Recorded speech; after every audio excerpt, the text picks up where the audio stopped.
текущем году в республике работает государственная программа по возмещению коммунальным предприятиям недополученных доходов, так называемых.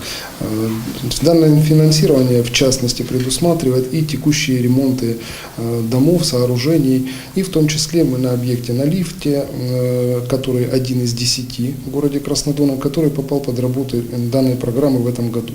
Проведены коммунальным предприятием работы на 10 лифтах в 5 домах, заменено оборудование, которое уже было на грани эксплуатационных характеристик, в связи с чем это оборудование в любом случае нужно было менять. Здесь помощь государства, государственного бюджета. Мы использовали эти деньги на поддержание работоспособности наших действующих лифтов.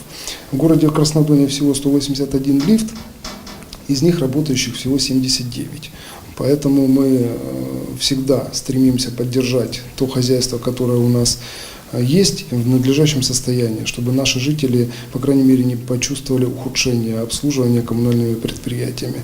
Ну и в дальнейшем, в принципе, каждый год мы пытаемся хотя бы 1-2 лифта запустить. Работаем над этим, пока в этом году, наверное, не предвидится. Будем планировать на будущий год все-таки выбрать хотя бы 1 лифт и попробовать запустить, чтобы улучшить обслуживание населения.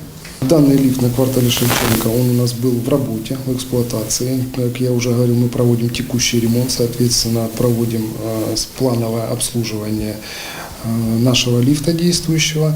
Соответственно, помененные реле и пускатели позволят более надежно ему работать, не отключаться в случае их перегрева, и наши жители не будут застревать в лифте. Соответственно, это скажется на надежности эксплуатации и, скажем так, на безопасности в первую очередь наших пассажиров.